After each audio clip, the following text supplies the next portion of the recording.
On a logarithmic chart, they die at a logarithmic rate. We use a logarithmic chart instead of a mechanical chart, or instead of an arithmetic chart, because they're just dying logarithmically. You can hardly talk now. Okay, when you want to have some chemical to control your microbes from growing, how effective your treatment is going to be dependent on the microbial characteristics. So, is it gram-positive or gram-negative? Does it have certain enzymes that you inhibit or not? So the characteristics of that microbe are going to determine if antimicrobial is effective or not. The environment is going to make a difference. So if they're in a biofilm or not is going to affect if that antimicrobial works. The temperature of it, the presence of organic matter. So how you handle a sneeze with very little organic matter compared to like someone vomiting where there's a lot of organic matter.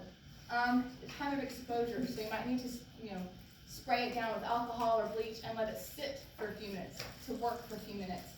And then the number of microbes. So if you've got like 10 microbes or if you've got 10,000 microbes, it's going to make a difference in how well that antimicrobial works. Okay. So the main ways that the antimicrobials are going to work is damaging the cell wall or the cell membrane. So something like a detergent is going to mess up that cell wall. You're going to damage lipids, damage your proteins. The cell is going to get leaky. It's not got a good intact membrane anymore. Stuff's going to leak out. Stuff can leak in.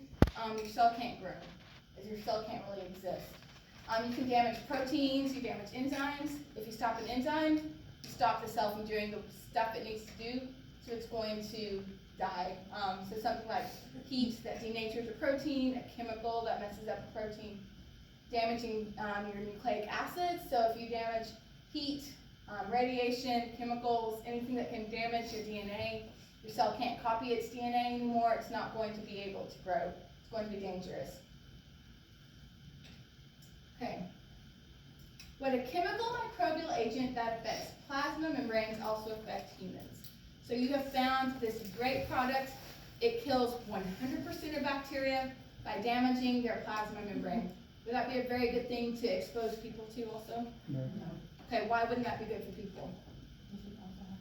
We also have plasma membranes, so you could also be damaging our plasma membranes. So great at killing bacteria, also great at killing people. Probably aren't going to get very far with that great treatment. Okay, some ways we can kill, some ways of, let me say it again. Physical methods that we can control microbes from growing. Okay, one is moist heat. So boiling something, okay? If you boil something, you're going to kill microbes. You're going to denature their proteins. An autoclave. So an autoclave is basically like a huge instant pot. It uses pressure, steam under pressure, and high temperatures. All of our stuff that we use in the lab goes through an autoclave. Most hospitals, a lot of their surgical stuff goes through autoclaves. You sterilize media, you can sterilize your instruments, your lab instruments, your surgical instruments, syringes, solutions. Just that heat under pressure, steam under pressure with heat kills the bacteria. There is dry heat, so like putting something in an oven. When you pass things through a flame, so when you take your loops and you flame them, it oxidizes things, so it rips those electrons off, and it's going to kill things. Desiccation, so that means you're drying it out. Cells don't like being dried out very well, they can die.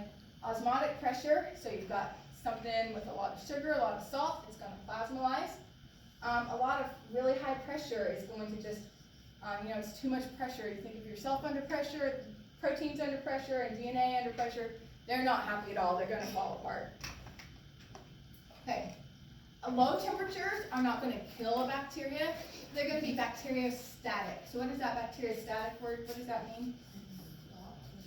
It stops. So that bacteria isn't going to be killed, but it's not going to grow. So sticking something in a fridge, a deep freezer, freeze drying, they're bacteriostatic. It's too cold for those enzymes to work, so they're not growing, but they're also not being killed. Radiation, so we're not really going to talk about radiation. Radiation damages DNA. How about that, okay? So how do we stop, in canned foods, how do we stop microbes from growing in canned foods? High salt, high sugar, what is that called? Osmotic pressure. So is osmotic pressure, is that bacteriostatic or bactericidal? Bactericidal, right? So it's plasmalizing, your bacteria that are there are being killed, so that's bactericidal. Okay, and we're really not going to talk about that. So effective disinfectants, you need to have the right concentration. So when you wipe your table down with alcohol at the end of lab, you're using 70% alcohol. You're not using 100% alcohol, you're not using 20% alcohol, you're using 70% alcohol, because that's the concentration that's best at killing microbes. I don't know why 70% is better than 90%, but that's the best concentration, so we use 70%. You gotta have the right organic matter, the right pH, and the right time. Okay, so this diffusion method, when we get past all the gram standing and we get to start having fun in lab again, we're going to do some of this.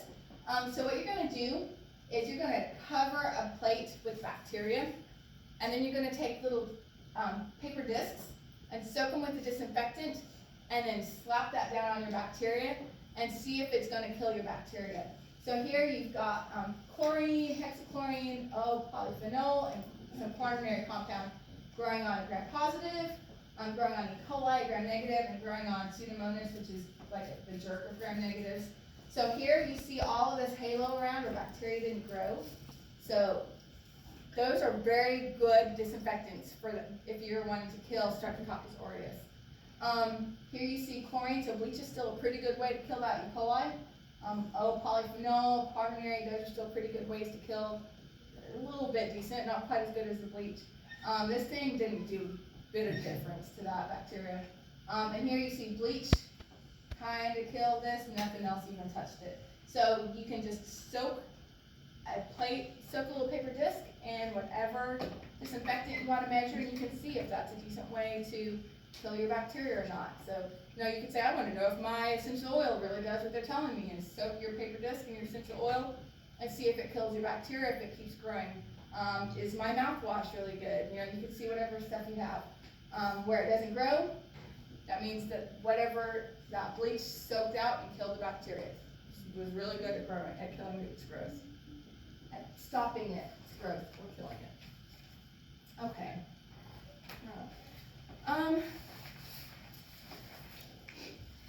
You know, I don't think I'm going to ask any of this. Phenols, so something like Lysol disrupts the plasma membrane, so it kills bacteria. Something like chlorhexidine, antiseptics, which are biguanides that can disrupt the plasma membrane. Alcohols disrupt the plasma membrane, they also denature wounds. They're not very great at actually disinfecting like an antiseptic on an open wound, because it actually kind of lets bacteria get trapped under and grow. But alcohol, like hand sanitizer, ethanol, Purell is mainly made of alcohol.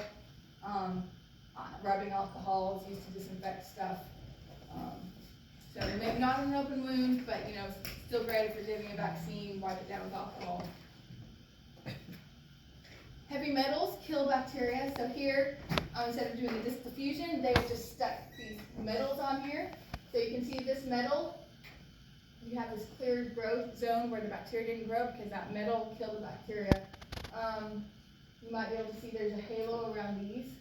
So those metals also killed that.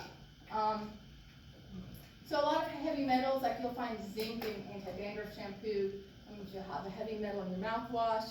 It's there to, burn creams have heavy metals. They're there because heavy metals kill bacteria. Iodine and chlorine are halogens. That just means they're in that 7th column of your periodic table. They break bonds, and so something like chlorine bleach, those are halogens. They also kill bacteria. I am probably not going to ask you anything on that page. So if you are limited in what you can study, I would not study that page. Probably wrong. Then there's surfactants. So a surfactant is something like a soap that it decreases surface tension.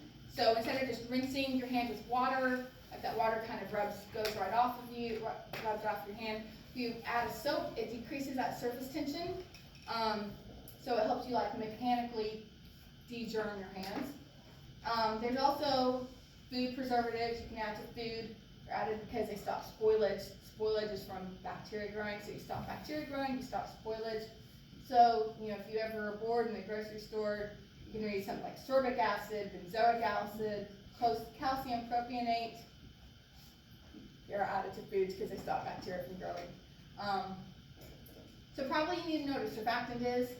You need to know soap de-germs. Probably know chemical food preservatives. Preserves food. It's a chemical that preserves food. Probably not going to ask you anything else on that either.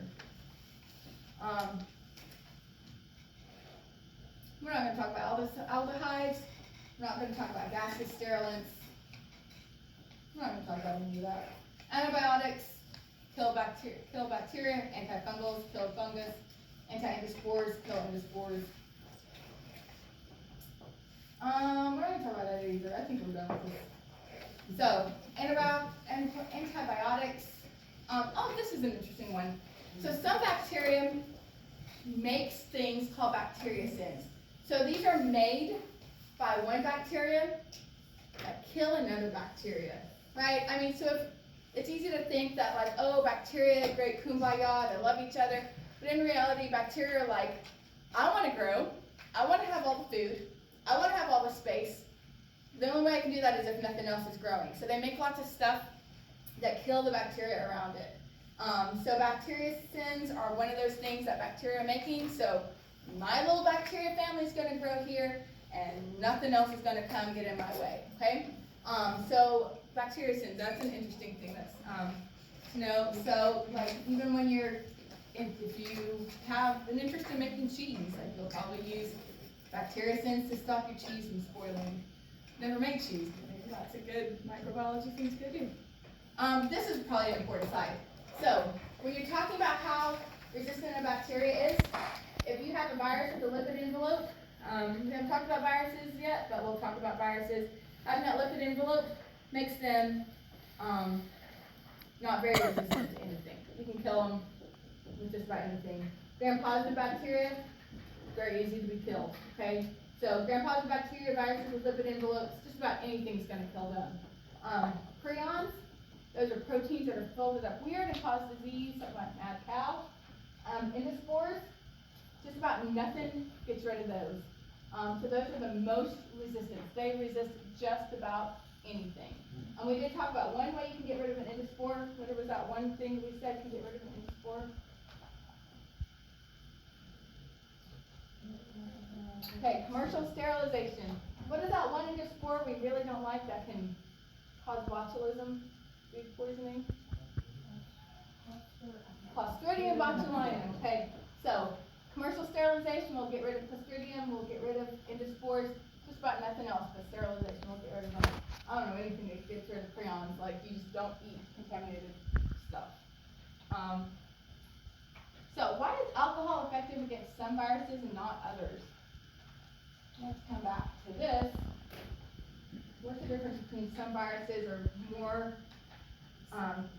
more easily killed and some are not? What's the difference between these? One has an envelope and one doesn't. Okay, so having an envelope makes it a lot more susceptible to being killed. Did we talk about what chemicals you can use to sterilize? I don't think I'm actually going to ask you that. So, it is 9:20. I am actually supposed to keep you here until 10 o'clock.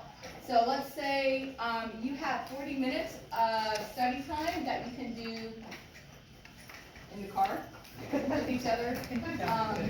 We're here. So there you go.